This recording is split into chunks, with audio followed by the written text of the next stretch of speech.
No, I'm not saying all Germans. Of course not all Germans, right?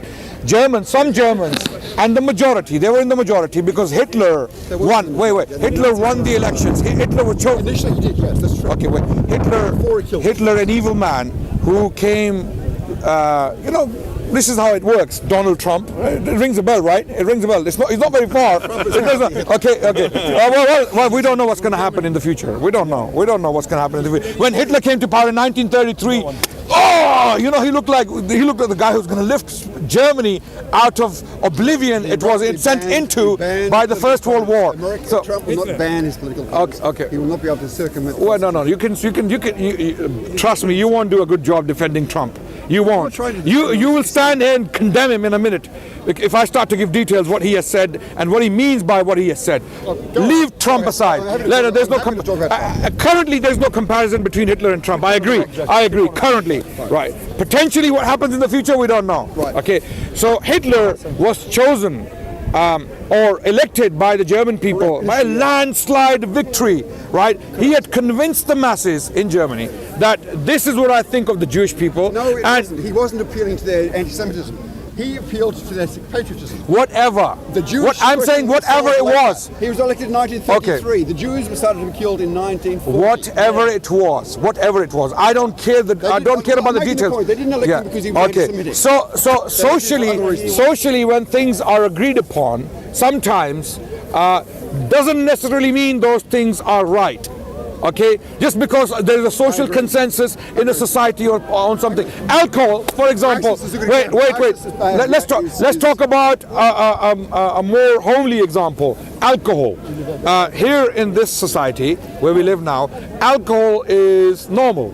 People use majority. I'm talking to the majority, right? There's nothing wrong with having a pint or having a shot here and there. No problem with that, right? But we know alcohol is directly linked to 80% of the violent crimes taking place in Britain, right? But that's true. If you, I can't. I don't accept that, but first one yesterday. Okay. Alcohol is directly linked to most violent crimes in this country. Take my word for it. Go and do some research. It is. Yeah. Okay. So now, your social consensus point goes down the drain. It doesn't, because morally you cannot use social consensus to support your morality. No, I agree. There are times. Okay, thank you. So now where do your morals come from? I'm not saying all morals are good. Some morals are bad. Some morals are poor. But when you say good, it's a circular argument. When you say good, what do you mean? You're going to say when it's moral. And when I'm going to what's moral, you can say when it's good. Okay, what is good? It's moral. What is moral is good. So you're going to go around in circles. We have to have a referee that tells us what's good and what is not. Yes, thank you. Otherwise, it is destruction, chaos on a grand scale, global destruction. Something with which I disagree, such as, what if the referee claims that women are only worth in court half the validity of a man? That referee's wrong if he claims that. He did claim that. I know what you're talking about. So you have misunderstood. And Sharia. You have misunderstood that. The same referee tells you, if you paid attention to that referee otherwise, he tells you that the testimony of a woman is absolutely equal to a man in the same court. The same referee tells you that. Did you know that, gentlemen? Did you know that? Hold on a minute. Did you know that, gentlemen? Okay. Not only that. Wait. Let me finish. Now, I haven't finished it. The same referee. Can I finish? The same referee tells you that a woman is far more superior than a man in status. The same referee tells you that. You're laughing, but okay. So there's a bigger picture you've missed, right? In chapter 24. Wait. Let me finish. And men are allowed to mistreat women. And treat them as their property, but they exalt women. Right. Okay. Now, when you're going to talk about these things, firstly, before we get to these things, I'm completely open to these questions, and I will show you why you may have misunderstood these points in our faith, or why you may have understood the referee. That's why you reject the referee, because you don't actually understand the referee. So that's why you don't accept his judgment. Now, before we get to that point, I want to know the standard you are using to judge that referee. Where does that standard come from, and why is that standard worthy of our attention? Why shall we now follow that standard which you have come up with? No evidence whatsoever of the existence of referee. Sorry? I see no evidence whatsoever of the referee even existing. B, I believe that all morals ultimately stem from These are completely different questions now. We are jumping from morality to another question now, God's existence. Now, can we stick to morality? I'm asking you a question. You as an atheist, what standard do you have to judge the referee or anyone else for that matter, and where do you get this standard from, and why is that standard even true? Are you asking me how we judge a referee, or asking how we get morals if we don't have a referee in the first place? Yeah. Okay, let's go into this latter point first. It's often thought that people like yourselves, or atheists, cannot have morals because we don't believe the referee is giving us the external referee is giving us the morals by which we must believe. Or by which no, but why are we jumping the gun? Why are we going to the referee for? I'm talking about your standard. Yes. You believe in certain things. You believe you believe referee is wrong. The referee is wrong. I'm asking wrong based upon what? What do you mean by wrong? Well, first of all, I don't believe the referee exists. But secondly, okay, that's another question. Correct. But even but I know you think the referee exists, and I'm merely taking you at your. My thinking doesn't matter. I'm asking you about your thinking. Why do you think things are wrong? What do you mean by wrong? Okay, morality, as far as I'm concerned, is created by man because we live in communal societies. We make rules and laws for ourselves to regulate the way we interact with each other. And then we cause destruction. Do you agree? Of course, ultimately we have. Thank you so much. So we agree. We both agree that men, when they make laws and rules, those rules and laws eventually lead to destruction on a massive scale. They have historically led to destruction often. But that's more often than not. More often than not. Societies in the world today are the Western society. Okay, let's talk. This one. Let's discuss the existing laws. Let's discuss the existing laws. There are laws. There are wars all over the Middle East. Okay. Islam rules. So there's no wars in Europe. So the bottom line is wait. Can we not digress? Can we? The bottom line is you have no set definition of wrong. You, as an atheist, have no set definition of wrong. The word wrong. Hence, you cannot use. I disagree. I do have a definition of wrong. Okay. So what standard do you use to reach that understanding of wrong? Communal standard that we create as a society. I've already shown you that communal standard has failed us again and again. So it cannot be used for our well-being. That communal standard has led to massacres and genocides of a grand scale. It protects you. Why I don't need your protection when you. Wait. I don't need your protection when you are killing 6 million Jews. When you're killing 6 million Jews, I don't need your protection. I don't need your protection when Native Americans were completely wiped out of the map of America. Okay, I don't need that protection when 11 million. My point is, you don't get robbed when you come up here to speak. Sorry? You don't get attacked. You don't get killed when you walk along the street. You don't get robbed every day because we have laws. The laws punish those people that would otherwise do that to you. I agree. So you're protected by the very rules. And these laws are very religious in nature. I believe. Okay, did you know in the 10th century Baghdad, in the Islam, I don't know. Okay. By the way, this is not my doing. I didn't plan this. Yeah, this is just a random discussion. We started talking. So in the 10th century Baghdad, we had discussions. Are you listening? Between atheists, Christians, Jews, so-called heretics, and Muslim theologians, having debates between each other in a perfectly harmonious society, coexisting with each other, and no problems. No one's torturing them. Did you know we didn't have any witch burnings in the Islamic lands? We didn't have any heretic burnings. That was all happening in Europe. Okay, and then after. Explain to me then how Islam spread from the Arabian Peninsula all across North Africa. Did it not? It was conquered by the sword. They attacked. That's a good. When you say Islam, okay, no, that's a good question, guys. Can we just? That's a good question. We have a discussion. That's a good question. We have a discussion. That's a good question. How did Islam spread from an Arabian settlement called Mecca to places like China and southern France? How did that happen? Okay, when you ask me how did it spread, Islam had at least two kinds of spreads. One was territorial, right, and one was religious. How did Islam spread as a religion is a separate question to how did Islam or Muslim empire spread. The distinction between the two. No, there is a distinction. What is the distinction? Distinction is that Muslims took the land by force, no doubt. I'm telling you categorically. I'm not one of those people who's going to run and hide and be apologetic about our history by force. The Muslims, early Muslims, fought the Byzantines and the Persians and the Chinese in some cases and the North Africans and Spanish King Roderick, because they believed that these empires and kingdoms are absolutely oppressive. And why was the spread made so fast? What happened? How did it happen so rapidly?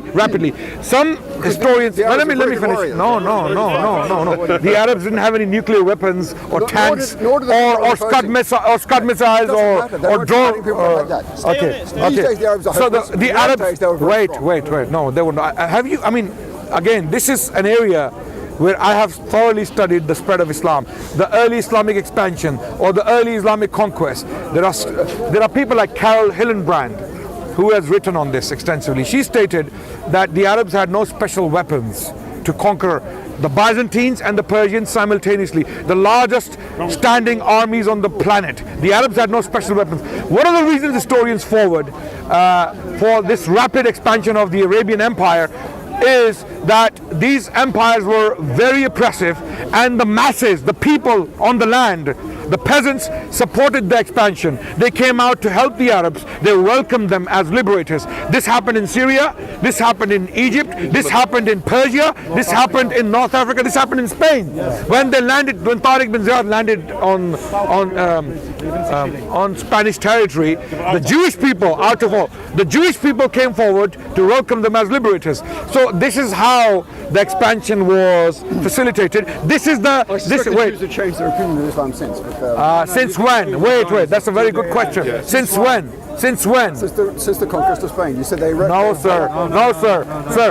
For over 1,000 years. This is where I love the park, because here we get some education, right? A lot of people come with misconceptions in their minds, and then they get some education, and in return I get education. I get taught by many people here. I come with misconceptions and I'm corrected so many times. This is why I love the park. Jewish people for over 1,000 years, listen to me carefully, 90% of the Jewish population of the world lived under the protection of Islam for over 1,000 years. Who says so? A Jewish historian called Bernard Lewis in his book The Jews of Islam. I'm not saying this. The Jewish golden age was in Spain, in Al-Andalus, what they call the ornament of the world, okay, where the Jewish people were writing in the Arabic language, in the Hebrew alphabets, the characters, the alphabets were Hebrew, but they were writing in the Arabic language. Like Maimonides, he wrote in the Arabic language, a guide for the perplexed. He wrote this book. So major Jewish scholars and academies, the oldest academy, Jewish academy in the world, where it was in Baghdad, in Iraq, Babylonia.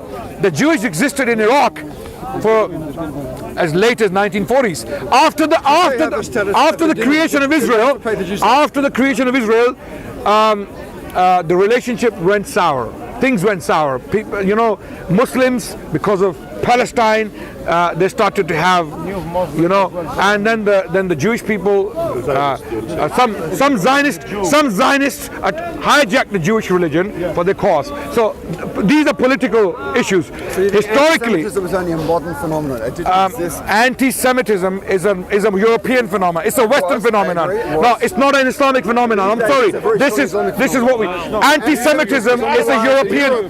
The anti-Semitism is rising in Europe because the more Muslims in Europe. Anti-Semitism existed in Europe from the day one. Jews were accused of dicide, which means killing of God. Okay, so Jews were accused of that, repeatedly tortured. The books were burnt throughout the Middle Ages. They were banished from England by Edward I, and then from France, and then where did they go? The question is, where did they go? They went to the Muslims. They went to Spain, and afterwards, when they were expelled by Ferdinand and Isabella in Spain, they went to the Ottomans. So a large Spanish Jewish community ended up in Jerusalem or in Salonika, and even in Morocco. So Tunisia, Morocco, everywhere. Yes. So the point is, your point, you have a misconception about our history. Islam. No, I asked you how Islam spread. You said it spread territorially as distinct from religiously. Yes. Now you're saying so the religion of Islam. You say you conquered lands, yes. Yes. But you were welcomed as liberators, and you persuaded the local population to take the religion. How do I know this? Muslims were in power in Egypt until now. Okay, since Muslims took Egypt, it has been in their hands, right? the oldest Christian community in the world, arguably, is the Coptic Christian community. Muslims were absolutely able to, any time in the history, force the entire population into Islam. They didn't do it. The oldest churches in the world are in the Muslim world. They were not demolished, right? Okay. That's because what is now the Muslim world, the Middle East, was originally the Christian world. Thank you, but it has been the Muslim world for the last time. Even the Crusades, which Muslims are very fond of quoting as aggression by the West against Islam, that was all they were doing was trying to reclaim Jerusalem, which had been taken from them by the Arabs in the first place. So Islam had conquered Jerusalem, so the Crusades were a response to that. When did Islam conquer Jerusalem? Of course they did. When? What, in the 9th century or the 10th century? No, sorry. Muslims took Jerusalem in the 7th century, 636 CE. Right, exactly. And how can you call Crusades a response to that when Crusades are taking place in the 11th century? There's a gap of 5 centuries between the early. So there is no response. The claim was by the Europeans, by the Pope, kings, by the Pope, and by the kings. Right. They said we so what happened? The Holy Lands from the infidel, right? Okay. Which is what you guys call us. But that's what's your name? Greg. Greg. Greg. When the Crusaders came into the Middle East, you know what happened? What happened in Jerusalem? The Jews fought them. The Muslims fought them, and the Middle Eastern Christians fought them because they saw them as barbarians who have come to disrupt the peace. Sorry? Yes. Yes, they fought. Armenian Christians fought against the Crusaders because they had a perfectly harmonious existence with the Muslims. Muslims are not, the Holy Sepulchre. The Holy Sepulchre. Saladin, he had generals of Christian generals. And again, all of these things. I am surprised that an intelligent man like yourself hasn't been able to so far study the history of Islam thoroughly to see this side of the picture. Okay, what you see, I don't blame you. What you see on the media, a bunch of Islamophobes going around, including atheistic activists. Some of these atheist activists who put up videos, Richard Dawkins, Sam Harris, Christopher Hitchens. Okay. I love Richard Dawkins. I love Christopher Hitchens. I love So you agree with Sam Harris when he said that we should preemptively nuke the Muslims? No, he never said that. What did he say? What did he say? Shall I read what he said? Fine. Okay, what did he say? What did he say? But if he said it. Read Sam Harris. But if he said it. Well, how can I said he didn't say it, so how can I say that? If he said it. What's his stance? Okay. Find where Sam Harris claims we should nuke the Muslims. He said preemptively we should nuke the Middle Eastern countries. Find me a quote that he said that. If he said it, Sam Harris on nuking the Muslims. It's put- very easy. Google, Master Google. Go ahead. I prefer to Google. Hillary Clinton, she said she wants. Sam Harris is a voice of reason in a sea of. Let's see how reasonable he is. Sam Harris on nuking the Muslims.